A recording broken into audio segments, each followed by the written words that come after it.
Hello दोस्तों, हम लोग बात करेंगे आज क्लास 12 फिजिक्स के एक और नए टॉपिक की जो हमारे पास है कि बाह्य बाह्य क्षेत्र में द्विध्रुव की स्थिति ऊर्जा।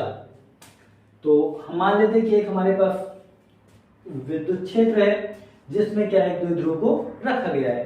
तो ये चीज हम लिखते हैं और इस विद्युत द्विध्रुव की क्या है, द्विध्रुव की दूरी क्या है, 2l है।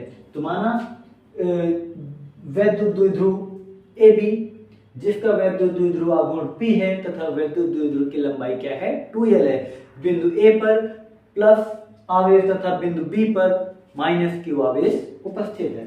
ठीक है, तो ये चीज हम लिखते हैं कि माना एक वैद्युत द्विध्रुव AB जिसका वैद्युत द्विध्रुव आघूर्ण P है, एक समान वैद्युत क्षेत्र E में थीटा कोण पर स्थित है। एक समान वैद्युत क्षेत्र क्या है, E है, जिसपे थीटा कोण पर स्थित है, थीटा कोण बना रहा है। ठीक है, तो क्षेत्र द्वारा द्विध्रुव पर लगाए गए बलयुग्म का आघूर्ण इससे पहले हम लोग पढ़ चुके, क्या होता है, टाउ बराबर पीई फाइन थीटा। टाउ बराबर पीई फाइन थीटा। तो द्विध्रुव को अगर हम कहें कि उसे और एक डी थीटा कोण पर घुमाया जाए तो उसको जब घुमाया जाए तो उस पर कार्य करना पड़ेगा। जब जो कार्य करना पड़ता है उसे क्या, डी डब्ल्यू बराबर क्या होगा, टाउ इंटू डी थीटा। तो डी डब्ल्यू बराबर क्या हो जाएगा, P E fine theta into D theta. अगर हम बात करें कि वैद्युत द्विध्रुव को वैद्युत क्षेत्र में, अगर मान लीजिए वैद्युत द्विध्रुव रखा है, इसको थोड़ा सा घुमाएंगे तो पहले इसका कोण मान लेते हैं कि क्या थीटा 1 रहा होगा और बाद में उसका कोण क्या हो जाएगा, थीटा 2 हो जाएगा। सिंपल से एक कोण से मतलब कि पहले जैसे रखा है उसको थोड़ा सा अगर मूव कराएंगे तो क्या होगा, उसका कोण भी बदल जाएगा। तो अगर हम कहते हैं कि वैद्युत द्विध्रुव को वैद्युत क्षेत्र में थीटा 1 से थीटा 2 कोण घुमाने में किया गया कार्य W बराबर थीटा 1 से थीटा 2, इसकी लिमिट कहाँ तक जा रही है, सीमा इसकी क्या है, थीटा 1 से थीटा 2 और P fine theta into D theta. अगर इसकी अब बात करें हम तो क्या हो जाएगा, W बराबर, देखिए पी हमारा क्या है, कांस्टेंट है, पी को हम बाहर ले लेंगे, पी को बाहर ले लेते हैं, बचेगा क्या हमारे पास, theta 1 theta 2 into fine theta into D theta, ये बचेगा। अब अगर हम बात करें तो पी और साइन थीटा का डिफरेंशियल फॉर इंटीग्रेशन होता है, समाकलन होता है क्या, माइनस का cos theta, minus cos theta हो जाएगा और इसकी लिमिट क्या है, थीटा 1 से थीटा 2।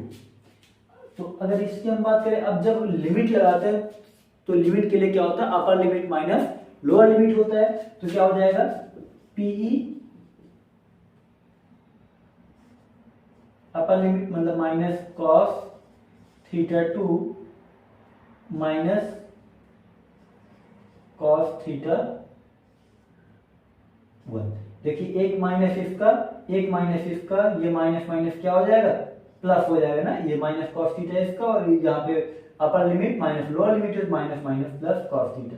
तो इसको हम लिख सकते हैं कि पी और इसको क्या लिख दें कि थीटा 2 माइनस में, तो इसको पहले लिख दें, तो cos theta 1 minus cos theta 2। अगर हम बात करें कि थीटा 2 मान लें कि थीटा 1 बराबर क्या है, 0 डिग्री है, तथा ये मान लेते हैं कि थीटा कोण क्या है, समांतर है विद्युत क्षेत्र के समांतर। तो क्या होगा, क्षेत्र के समांतर, समांतर मतलब थीटा कोण बराबर क्या होगा, 0। तो थीटा 1 को 0 मान लेते हैं और थीटा 2 को क्या मान लेते हैं, थीटा की वो संतुलन की अवस्था में रहेगा। हम लिख लेते हैं यदि थीटा 1 बराबर 0 डिग्री एंड थीटा 2 बराबर थीटा, मतलब कि थीटा 1 समांतर की स्थिति में और थीटा 2 क्या है, संतुलन की स्थिति में होगा। तो थीटा 1 बराबर 0 डिग्री और थीटा 2 बराबर थीटा मान लेते तो यहाँ पे क्या हो जाएगा, पीई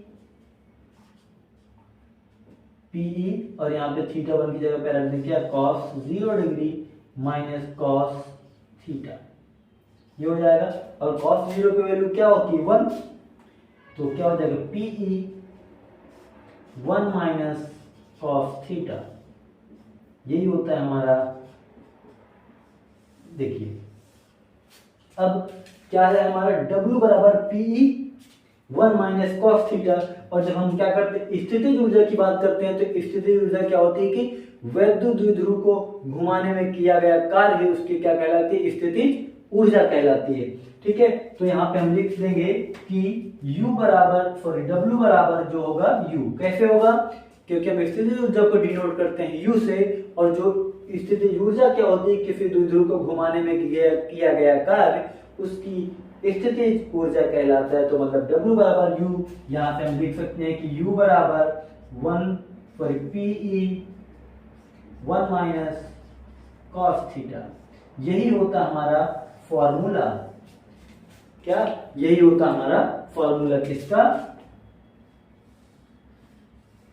यही होता हमारा बाह्य क्षेत्र में द्विध्रुव की स्थिति ऊर्जा का फॉर्मूला। आई होप आपको समझ में आया होगा अच्छी तरीके से, and thanks for watching this video.